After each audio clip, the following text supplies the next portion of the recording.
Ah, I see you there, my fellow secret performers and bedroom dancers. I see you.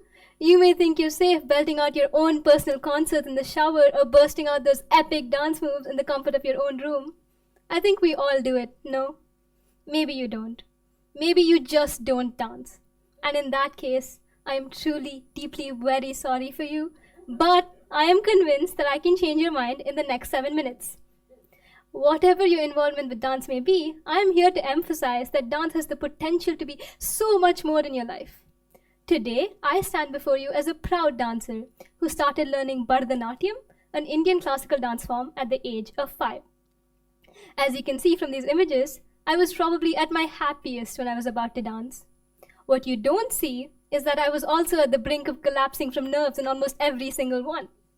That's quite contradictory, you might say. It is. I admit, the journey of dance has not always been a smooth one. In fact, it has been a one with severe highs and lows. But it has been a journey that has instilled in me great confidence. It's been a canvas for self-expression, a medium through which I could share compelling stories while remaining rooted to my own cultural heritage. It can have so many intentions for different people. That's why it's often funny to me when people dismiss dance as a merely feminine activity or something that doesn't align with their more serious interests. Because dance, by its definition, is a universal art form that transcends language or cultural barriers. It is literally a huge dance party that everyone is invited to, regardless of their gender, age, race, etc. And guess what? No one is a bad dancer. There may be a range in the skill, but no one is a bad dancer. The ability to dance is ingrained in us as human beings. In fact, we have been dancing from as early as 3000 BC, entertaining folks and uplifting spirits in ancient Grecian theaters and Renaissance dances. In current society, the trend in the dance world remains ever-changing, especially with TikTok dancers setting a new trend each day. I think we all remember Renegade, unfortunately. But while these trends remain ever-changing, the transformative power that dance can have for an individual remains constant. That's why one of my favorite definitions of dance, and bear with me because this may be slightly childish, is that it's a magical potion. Yay. I mean, that's what it is. It is a magical potion. Just as a sip of Felix Felicis can transform ordinary characters into extraordinary beings, dance has the potential to elevate us into incredible performers. It's as if dancers have been sprinkled with a dash of cartoon magic, instantly coming alive with boundless energy and grace, breaking the laws of physics and moving in ways that seem truly fantastical. You see, for some like myself, dance acts as a draught of liquid courage, carrying the intention of building self-confidence. If you know me, you may know that I'm not the most bold or courageous person out there. That's completely fine. But I love dancing, and it has definitely been a journey getting here. I mean, it has not always been a smooth one. Dancing in front of a huge audience is a completely different ballgame. Dance Magazine showed that over 65% of all individuals express some level of fear or discomfort when it comes to dancing in front of a huge audience. And frankly, I think the other 35% are just kidding themselves. But I remember my first time stepping out onto the big stage. The sheer terror I felt is nothing that could be described as a slight butterfly in your stomach. I'm pretty sure I blacked out during that whole dance. What I do remember is my mom coming up to me afterwards and saying I was smiling throughout. Now, it was in fact quite a sad dance performance because it was supposed to be sad as a story, but at one point I had a grin from ear to ear, which seemed slightly creepy. But it helped me realize that dance was this personal elixir for me. It helped me present a more bold and confident version of myself, both on stage and in real life. It helped me overcome these self-imposed boundaries. While someone in the audience might scoff at my performance or meticulously critique each detail, they remain oblivious to the blood, sweat, and tears I poured into perfecting that dance.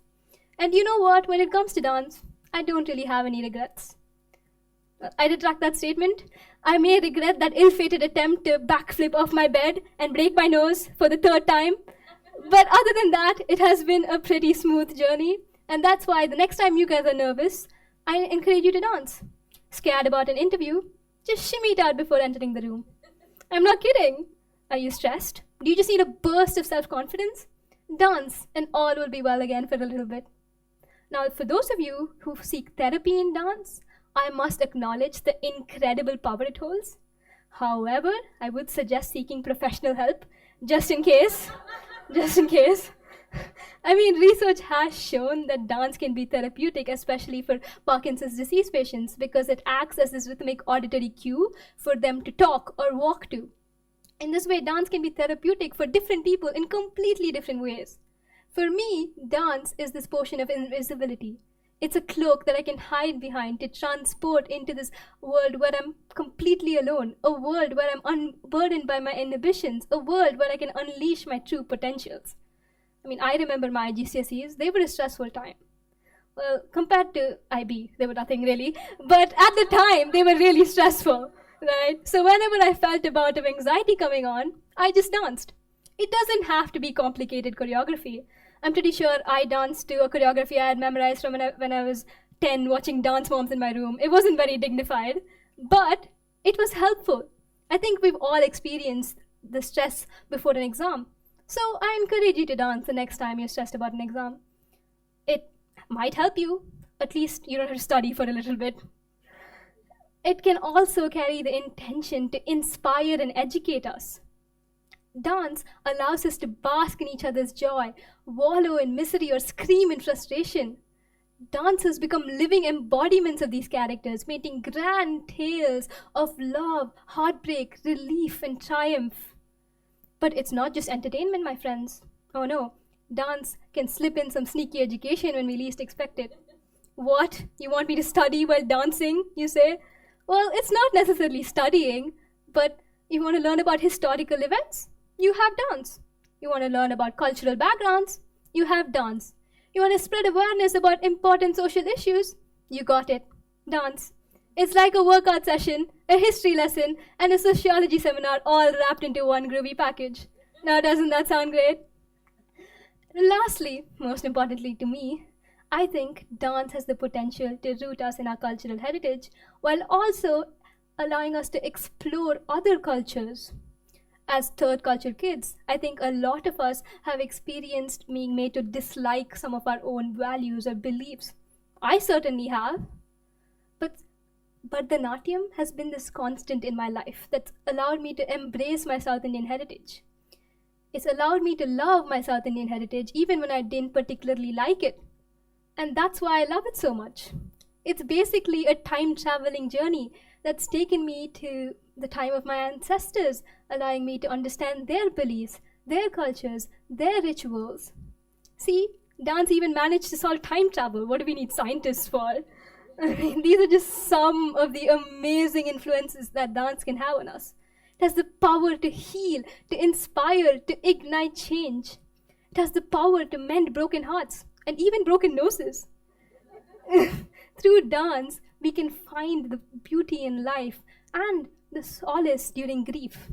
As Nisha once said, what does it matter that you are failures? How much can still be done?